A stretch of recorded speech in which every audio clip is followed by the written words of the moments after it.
Hi friends, welcome to Manhita creative thoughts. నా channel కనుక first time చూస్తున్న వాళ్ళైతే తప్పకుండా లైక్ చేయండి, షేర్ చేయండి అండ్ సబ్స్క్రైబ్ చేయడం మాత్రం మర్చిపోకండి. పక్కన ఉన్న బెల్ ఐకాన్ని క్లిక్ చేయండి. ఈరోజు వచ్చేసి మనం ఫిష్ ఫ్రై ఏ విధంగా ప్రిపేర్ చేసుకోవాలో చూద్దామండి. ఇదైతే చాలా టేస్టీగా ఉంది అండ్ చాలా ఈజీ ప్రాసెస్ అనమాట. ఆయిల్ కూడా ఏమాత్రం ఎక్కువ వేస్ట్ అవ్వదు. సో ఇప్పుడు వచ్చేసి ప్రాసెస్ చూద్దాము.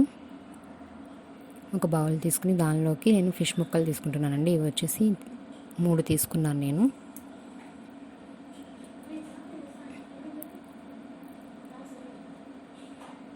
ఇవి నీట్గా కడిగేసేసి క్లీన్ చేసి పక్కన పెట్టానండి.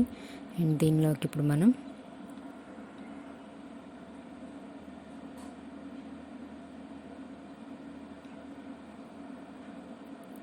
టేస్ట్కి సరిపడినంత సాల్టు, కొద్దిగా పసుపు, కారము. మీరు స్పైసీగా తినాలనుకుంటే కొంచెం ఎక్కువ యాడ్ చేసుకోండి. నేను టేస్ట్కి సరిపడినట్టు వేసాను. అండ్ అలాగే ఇంకొంచెం స్పైసీగా కావాలనుకుంటే కొంచెం పెప్పర్ పౌడర్ అండి, కొంచెం పెప్పర్ పౌడర్ యాడ్ చేస్తున్నాను నేను. అండ్ అలాగే ధనియా పౌడర్,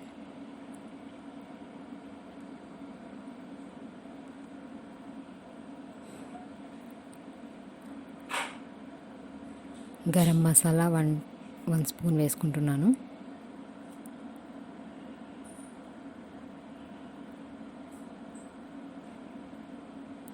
అల్లం వెల్లుల్లి పేస్ట్ అండి 1 స్పూన్ తీసుకున్నాను నేను. మీకు ఇంకొంచెం స్పైసీగా కావాలనుకుంటే అన్ని మసాలాలు కూడా కొంచెం ఎక్కువ క్వాంటిటీలో వేసుకోవచ్చు. అండ్ అలాగే ఇక్కడ వచ్చేసి నేను కార్న్ఫ్లోర్ తీసుకుంటున్నానండి. 2 టేబుల్ స్పూన్స్ కార్న్ఫ్లోర్ తీసుకున్నాను. ఇది మనకి కోటింగ్ కార్న్ఫ్లోర్ ఉంటే ఫిష్ అనేది విడిపోకుండా ఉంటుంది. అండ్ అలాగే ఇక్కడ ఒక నిమ్మ చెక్క రసం వేసాను. మనకి ఫిష్ మంచి టేస్ట్ వస్తుందండి. సో అందుకని ఒక హాఫ్ చెక్క వేసాను. ఇన్ కేస్ మీకు వద్దనుకుంటే అవాయిడ్ చేసుకోవచ్చు. ఇక్కడ మనం వేసుకున్న మసాలాలు అవన్నీ కూడా ఒకసారి చేప ముక్కలకి పట్టేలాగా కలుపుకోవాలి. ఇలా కాకపోయినా మసాలాలన్నీ ఒకసారి బౌల్లో మొత్తం మిక్స్ చేసుకుని ఆ పౌడర్నైనా మనం చేప ముక్కలకి పట్టించుకోవచ్చు అండి. అలా కూడా చాలా ఈజీగా ఉంటుంది. చూసారు కదా, ఇలా ఫిష్ ముక్క మొత్తం కూడా మసాలా మొత్తం పట్టేలాగా మొత్తం అప్లై చేసేసుకోవాలి. అండ్ అలాగే కొద్దిగా కొత్తిమీర యాడ్ చేస్తున్నాను.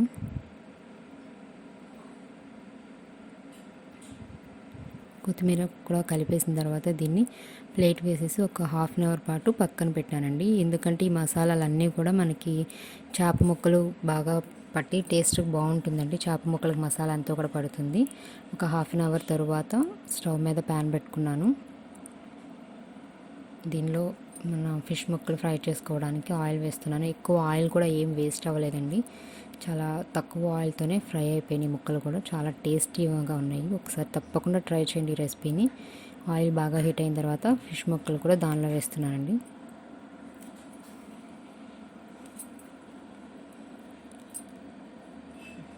ఇవి కొంచెం కాలిన తర్వాత టర్న్ చేసుకోవాలి.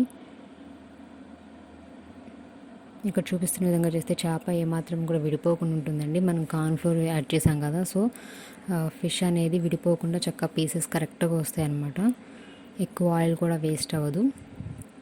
ఎందుకంటే మనం ఫిష్ ఫ్రై చేసిన తర్వాత ఆయిల్ని కర్రీస్లోకి యూజ్ చేసుకోలేం కదా, కొంచెం ఫ్లేవరు ఫిష్ వాసన వస్తుంది కదా. సో అందుకనే కొద్దిగా ఆయిల్లో ఫ్రై చేస్తున్నాను. ఇవి 2 సైడ్స్ కూడా ఈవెన్గా మంచి కలర్ వచ్చేలాగా ఫ్రై చేసుకోవాలి.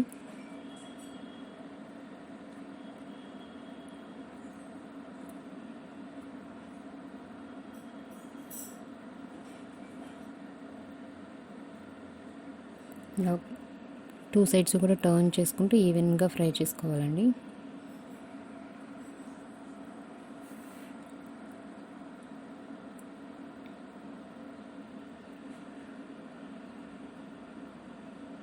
ఇన్కేస్ మీరు కావాలి అనుకుంటే కరివేపాకు కూడా వేసుకోవచ్చండి. మనం ముక్కలకి మసాలా అవి పట్టించినప్పుడు కొంచెం కరివేపాకు కూడా యాడ్ చేసుకోవచ్చు, బట్ నేను వేయలేదు. ఇవి మంచి కలర్లోకి ఫ్రై అయిపోయినాయండి. సో ఇప్పుడు నేను టిష్యూ వేసిన ప్లేట్లోకి తీసేసుకుంటున్నాను. చూసారు కదండి, ఫిష్ ఫ్రై ఎంత ఈజీగా ప్రిపేర్ చేసుకోవచ్చు అనేది. ఎక్కువ ఆయిల్ వేస్ట్ అవ్వకుండా చాలా తక్కువ ఆయిల్లో ఫిష్ ఫ్రై చేసుకోవచ్చు.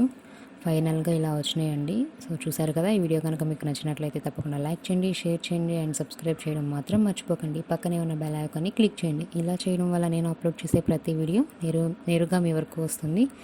Thank you for watching.